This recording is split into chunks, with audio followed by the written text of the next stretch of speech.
What's up, Fight World?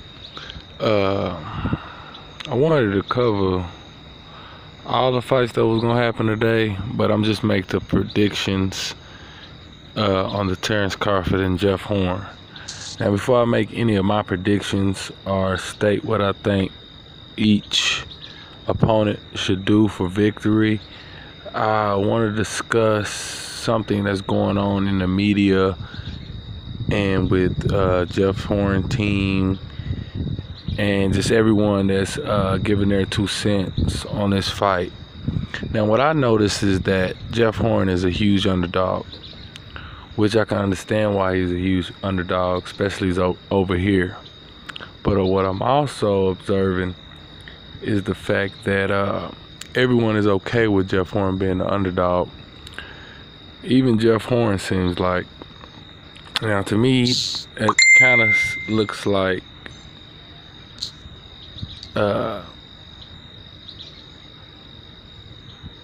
reverse psychology. And why I say that is because Jeff Horn could know, and his team could know, how big of a fight and statement this is. So why not hype it up and promote it as him being the underdog? That way, if he come out with the victory. Second, they know that he's the bigger guy. So if he do win, so it won't take anything away from his credibility from the win.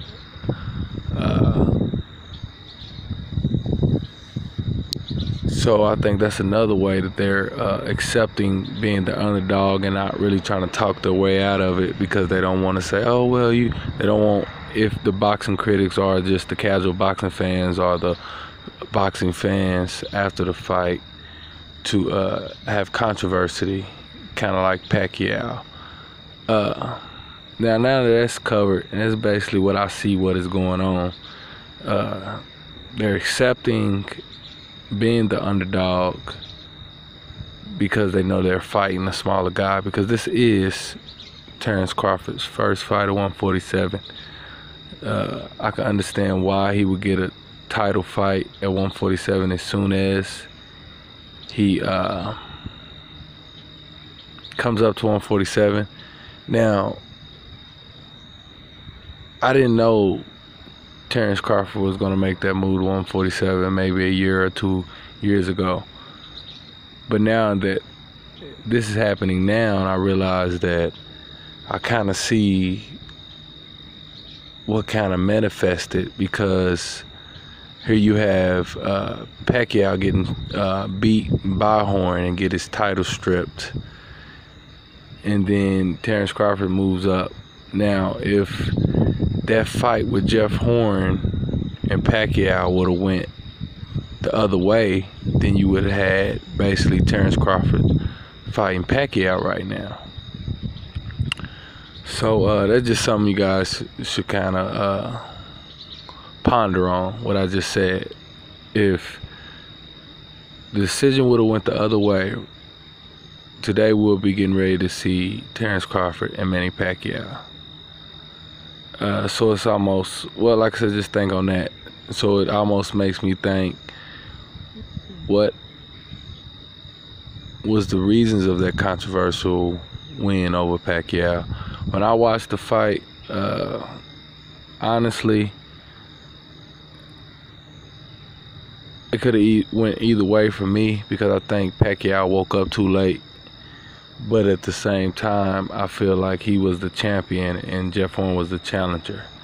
So by that being said, I would have gave it a Pacquiao. But anyways, now I want to break down my predictions. I think if Jeff Horn wins, it'll have to go to 12 rounds. Possibly a knockout. I really don't know how much power he has. He didn't knock out Pacquiao. I feel like Pacquiao could have knocked him out in the later rounds if he really would have pushed the issue. So I really don't know, him being bigger, I really don't know how much power he really carries. Now, if Jeff comes out and fight like Pacquiao, can keep that for 12 rounds, I see he has a chance of getting it in the decision. Now what I think Jeff Horn needs to do to win the fight is be aggressive, but not only be aggressive, be a moving target. Even if you're right in front of him, you can have a lot of head movement, changing up your looks, constantly pressing the issue, not being scared to get hit, and countering when you can, even though that's going to be hard to do with someone like Terrence Crawford. But that's kind of what you want to do. You want to make sure that your defense is sound, so you can be able to capitalize on some of Terrence Crawford's mistakes, if any is made. So I think that pretty much sums it up with Jeff Horn being the bigger guy. He just need to make it a tough and aggressive fight and a lot of activity throughout the fight, so he can either get a knockout in the first half of the fight, in the middle, if he can keep up that intensity. Like I said, when he fought Pacquiao, he kind of slowed down in the second half of the fight, or be rough enough and give as much punishment as he's receiving, and maybe he can get the decision in 12 rounds. Now, for Terrence Crawford's side, I think Terrence Crawford needs to come out, stab his jab, a nice stiff jab, not a pawing jab, but a nice stiff jab, because Jeff Horn likes to leap in, if you recall what he was doing with Pacquiao. So a nice stiff jab, and very mobile. He needs to be mobile. He don't technically have to go to the ropes or back, but he does need to stay mobile, maybe in a circular motion, and establish ring generalship. And what I am not aware of is how strong Terrence Crawford is going to be at this weight. I really don't know. He could surprise us, but he doesn't technically have to be stronger or harder puncher than Jeff Horn. He just has to be strong enough and hit hard enough to hurt Jeff Horn, to slow him down in the later rounds. But I do feel that Terrence Crawford needs to come out, establish his jab, touch him to the body and to the head with power shots as often as possible. Don't give him any time to breathe. Don't really fight out inside until you see you broke him down, he's slowing down, then you want to fight inside if I was Terrence Crawford. But again, I don't know how much power Terrence Crawford is carrying at 147. I know Pacquiao is a pretty strong puncher. I don't know who's the harder puncher out of Pacquiao and Terrence Crawford, even though Terrence Crawford is coming from 140. I don't know how strong of a fighter he could be at 147, but if he does carry the strength with him at 147 and can punch hard enough to hurt Jeff Horn, I think it'll be an early night if Terrence Crawford come out very sharp. And even if not, if Terrence Crawford come out and he's able to hurt him and hit him and slow him down, and also his defense is on point, I feel like he get the stoppage or the knockout in the second half of the round. If it's early, before the second half, I see 5 or 6. If it's late, I see anywhere from 7 to 9. I'll be surprised if it goes to decision and Terrence Crawford wins. Not that he'll win by decision, but I'm just saying if Terrence Crawford has a good night and it's his night, I feel like it'll be an early night before the 12. Jeff Horn, I feel like it could be possibly early at the first half of the fight, or is possibly from his producing activity throughout the fight, he could get it in the decision if he's able to accumulate enough damage. Because even when he fought Pacquiao, I mean, he was hitting him with some nice solid shots the first half of the round, but he didn't really accumulate a lot of damage like Pacquiao did to him in the second half. Well, that's pretty much my prediction. I want to cover everything else, like the Charlo and Austin Trout, but I mean, my prediction for that fight, I'm not going to break it down, but my prediction for that fight, I think it's going to be a good fight. I think it might go to decision, but I think Charlo might pull it off. But then again, when I was looking at Austin Trout and Jamal's fight, I mean, Trout, he's a pretty well-rounded boxer, and he has pretty good power, what I've noticed. I haven't followed him that much, but that's what I noticed. So that could go either way tomorrow. I think the odds are stacked more with Charlo, though, bringing out the victory. Who else is fighting tomorrow?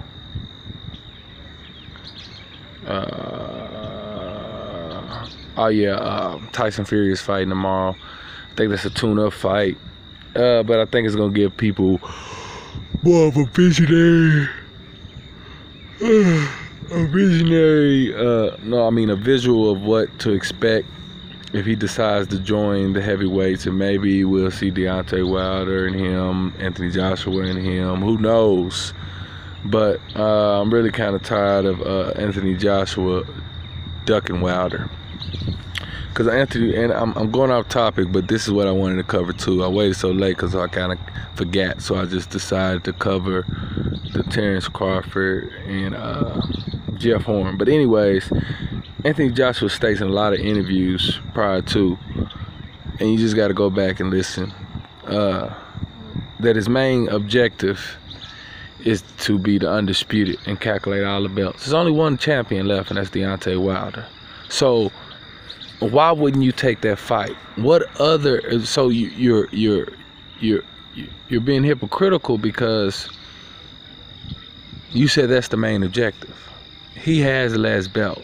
He offers you a contract that has retirement money in it, but yet you're still going to fight someone else. The main objective is right here in your prime, right in your face. Even if you want to hype up the fight more and promote it more, it's already promoted high enough for you guys still going to come out with some retirement type of cash or purses, whatever you want to call it. So I don't see why you postpone this fight. If it's not your next fight, I don't see why. And the fight doesn't have to develop like Pacquiao and Mayweather because it's already there. Mayweather and Pacquiao paved that way. More say Mayweather already paved that way. So you guys are going to do those type of numbers with a short amount of time. And plus you guys are heavyweights. So I think that just need to get out the way so everyone can establish. And then we can go through, maybe it's a rematch, maybe it's a trilogy, but we can get things rolling more. So I think Anthony, the pressure from the fans and the media needs to be on Anthony Joshua to take this fight. He keeps talking about his fans, his fans, his fans. Well, you're not doing the right thing by giving your fans this fight. Whether it needs to be in the UK or America. Either way, I can understand what Anthony Joshua is saying about his fans, but that's still not a big enough excuse when you're saying your whole career, your main objective is to accomplish all the belts and become the undisputed heavyweight champion of the world. You say that is your goal, but the person that is stopping you from that goal, you're avoiding. Now, I don't know the man personally like that, neither fighter, but I'm just saying, you know, the proof is in the pudding. I think that's the way it goes. But I'm a fan of both. Like I said, I don't know who will win that fight, but we'll cover some more of that. I just had to put that out there. That I just feel like Anthony Joshua is kind of avoiding Deontay Wilder. And it's not fair to Deontay Wilder because he's worked just as hard as you have to get that opportunity. And for you to be holding other belts, especially out of the performance with Joseph Parker. And I understand boxing is becoming more of a business-oriented. But you gave your fans that type of fight, which it should have been a draw. We still should have 3 champions in the heavyweight division. But he's making a wrong mistake, and he's getting led into a trap because Tyson Fury is back now. After he got the titles, all of a sudden he vacates and let all the other heavyweights knock each other out of the ranks. And then he come back still the one and only defeated one. That, to me, was his agenda the whole time when he went undefeated. I mean, when he went into retirement or whatever. because I just felt like Klitschko handed over the titles. He just handed them over. He didn't even give an effort. And then all of a sudden Tyson Fury take this long layoff. I think it was to make all the other undefeated heavyweights all knock each other out, and then he come back and have to do less work. Anyways, guys, just stay vigilant, watch, and just see how these boxers go around things. I understand the business side of it, but particular that main fight, because it's everywhere, the main one is Anthony Joshua, and he's not representing the sport in a positive way by ducking the most explosive, most exciting, that promotes itself fight between him and Wilder, and he's avoiding it after being offered $50 million. And then you're trying to say that